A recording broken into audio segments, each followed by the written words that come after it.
So, in the last video, we discussed how, as a society, we are slow walking towards a social atrophy induced by AI.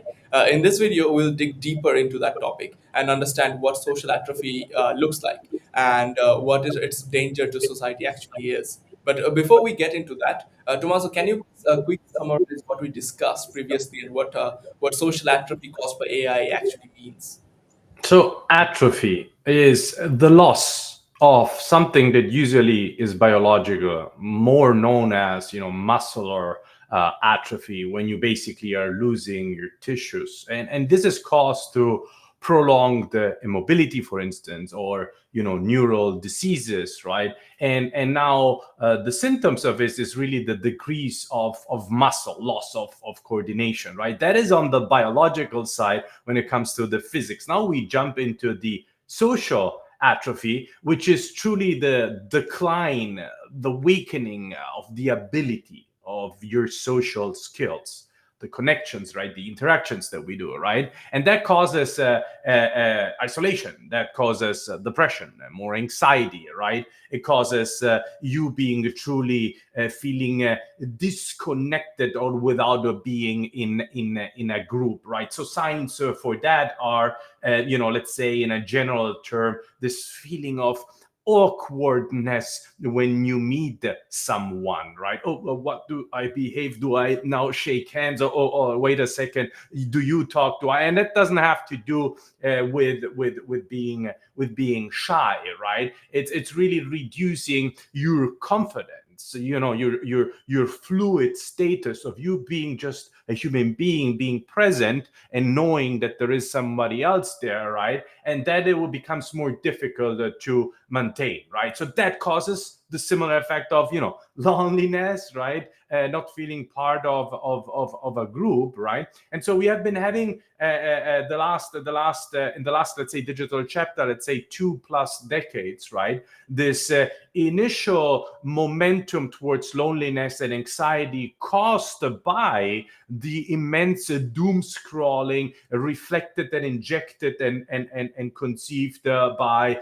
the algorithm that were providing us entertainment content, right? That the time went by and passed by and we didn't notice what we were doing, and the immense amount of time that we spent in front of devices to play, meaning gaming, right? 20 to 40 hours plus per week, just around the student percentages in United States. That's what they spend, right? And that has created already a current society, right, which is actually Gen Alpha, right, that are used to that behavior. So it's already ingrained in that behavior, meaning the fact of you having anxiety and depression due to the fact of scrolling and doom scrolling and gaming. Now we're moving into this.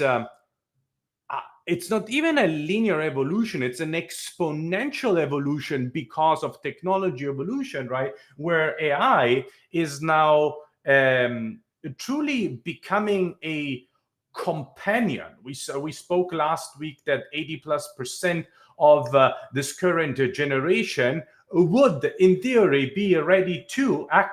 This is very, very dangerous. Well, these statistics be open to marry that thing, that it, right? If it would be embodied. And the reason for that is because AI is built obviously to not just to serve you, but to please you in a manner, right? That it becomes not only fluid, but you become one with it because it understands you better. It is more patient, right? It is, but it's obviously all based on data. So that's the purpose of it, right? So, but in life, we know that human being is evolving, meaning my evolution, my growth, when you are facing and managing challenges, right? So, you mature through challenge. You have a test, you have a something that you are building, you are applying for something. In these moments, right, of friction, of challenge, humanity is facing a new circumstance, and that circumstance is demanding new things from you as human being that then allows you basically to mature into this next version of you.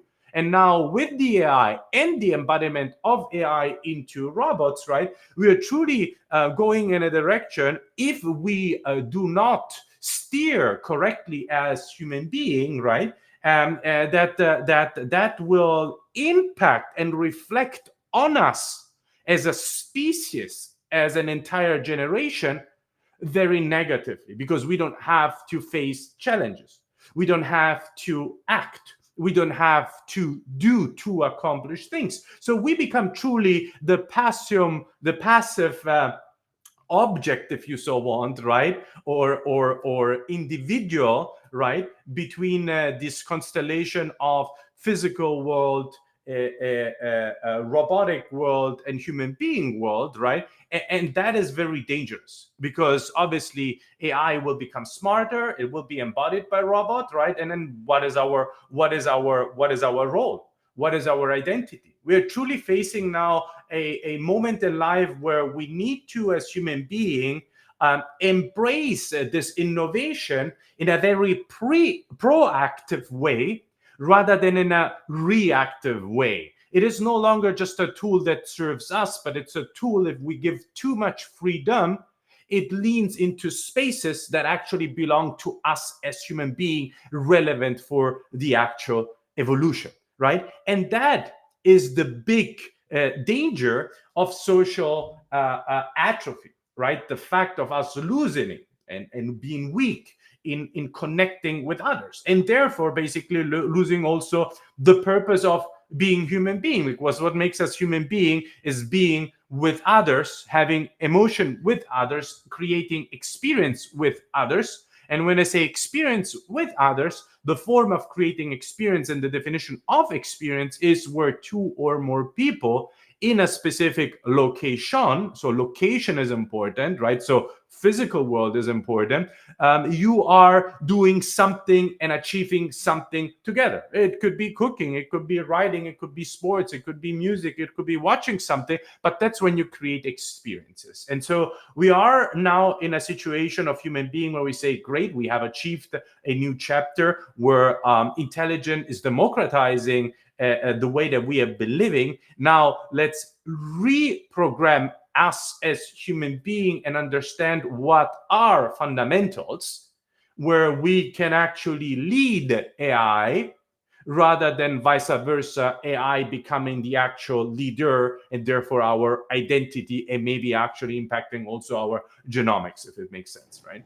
Yeah, yeah, it absolutely does. If we could, let's go a couple of step back and into let's discuss the problem a bit more in detail. So, what do you think is the effect of being completely reliant on AI on, let's say, Gen Z, on students, on Gen Alpha, who are basically right now children whose constant companion is ChatGPT and different sort of chatbots that we have developed right now?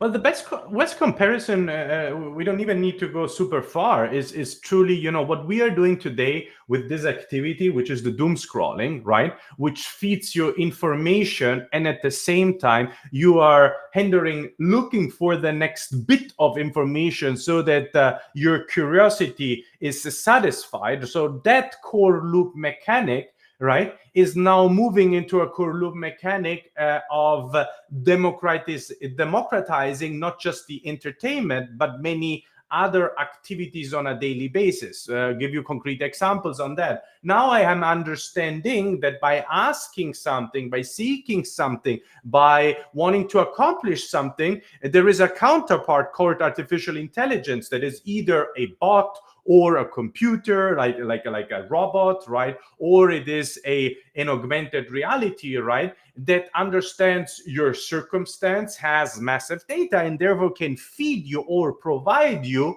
what you need in a way that it pleases you better. So pleasing went from pleasing my curiosity towards pleasing whatever I'm asking or whatever I'm needing, right?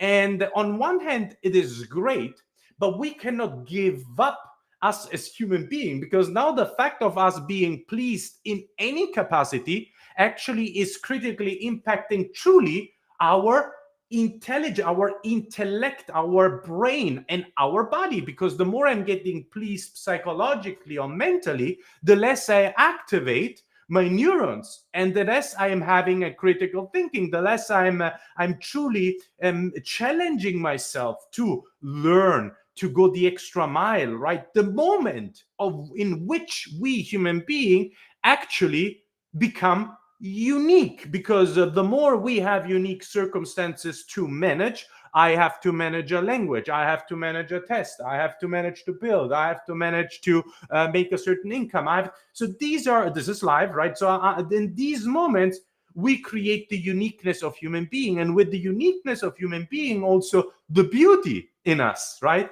The humbleness, the arrogance, the love, right? And these are created through the circumstances, right? Again, going back to your original questions, what are these effects, right? The effects are, well, now I'm getting served, so it's easy.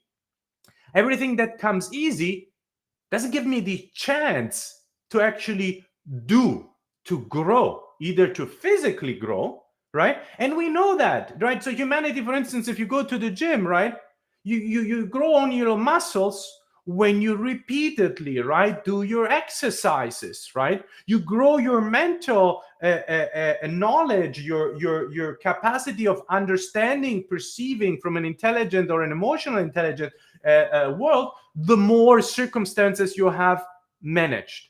And that is the drift that we as human beings need to wake up for, and saying, again, I'm in favor of AI, don't get me wrong, right? So I'm super in favor of AI.